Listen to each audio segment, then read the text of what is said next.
আচ্ছা এটা হচ্ছে গণিত মেলা পঞ্চম শ্রেণীর অঙ্ক আমি বর্তমান আরম্ভ করা। বর্তমান আমি দেখা আর সিলেবস কোণ কোণ অছি। আচ্ছা প্রস্তাবনা পুস্তক বিষয়ে আমি সমস্তে ছাত্রী। আচ্ছা ভগ্ন সংখ্যা যে ঘূর্ণর গণ আমি সমস্তে ছাত্রী। আচ্ছা পাখ দূর দুগ্ধ উৎপাদন কেন্দ্র আকৃতীয় সংরচনা। আচ্ছা আউ ওজন ধারকত্ব এতিকি 8টা বিষয় এই পরীক্ষা পাই পড়িবা হাফেলি পরীক্ষা পাই। আচ্ছা প্রথম বিষয় পাঠ 1 ଆମେ ସମସ୍ତେ ଛାତ୍ରୀ এই বিষୟରେ প্রশ্নোত্তর ଆମେ କରିବା। ଅଭ୍ୟାସ କାର୍ଯ୍ୟ ଆମେ ପହଞ୍ଚିଗଲେ। ଦେଇଛି ସଂଖ୍ୟା ଗୁଡ଼ିକର କ୍ରମ ଦେଖି ଶୂନ୍ୟସ୍ଥାନ ପୂରଣ କର। ଶ୍ରେଣୀରେ ପିଲାମାନଙ୍କ ସହ କ୍ରମଟିକୁ ଆଲୋଚନା କର। ଦେଇଛି ସଂଖ୍ୟାଟେ 456ରେ କେତେ ମିଶିଲା ନା 456ରେ ଆମେ ବର୍ତ୍ତମାନ ଖାତାରେ ପ୍ରଶ୍ନୋତ୍ତର କରିଛେ। 456 ସହିତ 567 ମିଶିଲା କେତେ ଅଧିକା ହେଲା ନା 111 ଲେଖା ପ୍ରତି ସଂଖ୍ୟାରେ ମିଶି ମିଶିକା ଚାଲିବ। খ ନମ୍ବରଟାରେ କହିଛି 1050 ସହିତ କେତେ ମିଶିବ ନା 1050 ସହିତ 1050 ମିଶିଲେ ଯାଇକି ହେବ 3050।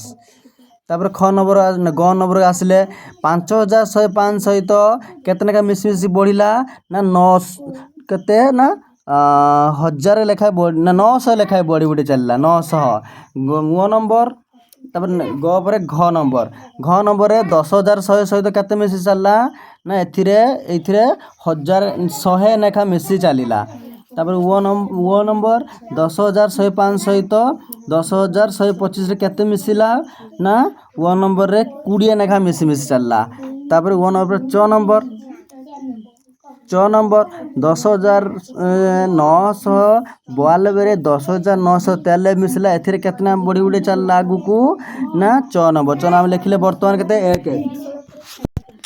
10992ରେ କେତେ ମିଶିଲା 10993 ହେଲା ନା 2 ଲେଖା ବଢ଼ି ବଢ଼ି ଚାଲିଲା 2 ଲେଖା ବଢ଼ି ବଢ଼ି ନା 1 ଲେଖା ବଢ଼ି ବଢ଼ି ଚାଲିଲା।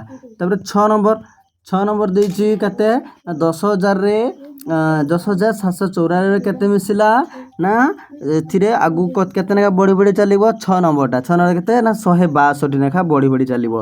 ତାପରେ ବର୍ଗେଜ ନମ୍ବରରେ କେତେ ବଢ଼ି ବଢ଼ି ଚାଲିବ ନା 1001 ଲେଖା ମିଶାଇଲେ ଆଗକୁ ଆମେ ଯେ ନୂଆ ସଂଖ୍ୟାଟା ପାଇବା ଏଇ ଡ୍ୟାସ୍ରେ ଆମେ ସବୁ ଆଗକୁ ଲେଖିପାରିବା। ତାପରେ ଏମିତି ଝ ନମ୍ବରଟା ଦେଖିବା। ଝ ନମ୍ବରଟାରେ କେତେ ଲେଖା ବଢ଼ି ବଢ଼ି ଚାଲିଛି ଏଇ ସଂଖ୍ୟା କେତେ ଲେଖା ବଢ଼ି ବଢ଼ି ଚାଲିଛି। ଆଚ୍ଛା ଯାହା ସେତିକି ମିଶାଇବା ଯାହା ଉତ୍ତର ଫଳ ବାହାରିବ ଏଇ ଡ୍ୟାସ୍ରେ ଲେଖିବା। ଏତେ 1000 ଲେଖାଏଁ ଆଗକୁ ମିଶାଇକି ସଂଖ୍ୟା ଗୁଡ଼ିକ ଆମେ ଲେଖିଛେ। 2 ନମ୍ବର ଦେଇଛି ଆବଶ୍ୟକ ସ୍ଥଳେ କମା ବ୍ୟବହାର କରି ଶୂନ୍ୟସ୍ଥାନ ପୂରଣ କରିବା। ସଂଖ୍ୟାଟା ଦେଇଛି 8045 ଅକ୍ଷର ଲେଖିବା 8045 ସେମିତି ତଳ ସଂଖ୍ୟା ଗୁଡ଼ା ଦେଇଛି ଆମେ ନିଜେ ତାକୁ ପୂରଣ କରିବା। କହିଛି ଶୂନ୍ୟସ୍ଥାନ ପୂରଣ କରିବା। 7209 ଓଡ଼ିଆରେ ଲେଖାଯିବ କେତେ ନା 7209 ଏମିତି ଆମେ କରିଛେ ଏଇ ସଂଖ୍ୟା ଗୁଡ଼ା କରିଛେ ହେଲା। ତାପରେ ଆଉ ଗୋଟେ ଦେଇଛି 39000 ଏଇ ଅଙ୍କଟା 39000 ଲେଖିବା ଆମେ 39000 ଦେଇଛି ଦେଖ 39000 କେତେ ଦେଖ 39000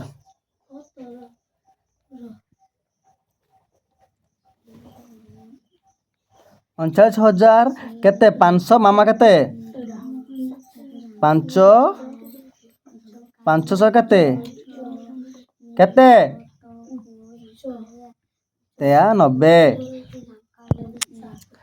50005 ଲେଖାଯିବ 500 50005 ଆଉ ଗୋଟେ ଦେଇଛି 26050 26050 ଆଉ 81200 ଲେଖାଯିବ 81200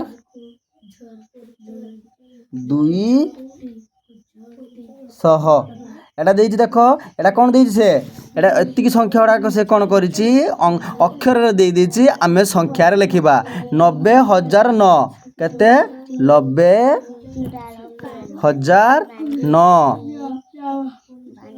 1 10 100 1000 হয়ে গেল 90,009 আমি লেখিবা 9 তারপরে দিয়েছি 23,230 23,230 আমি লেখিবা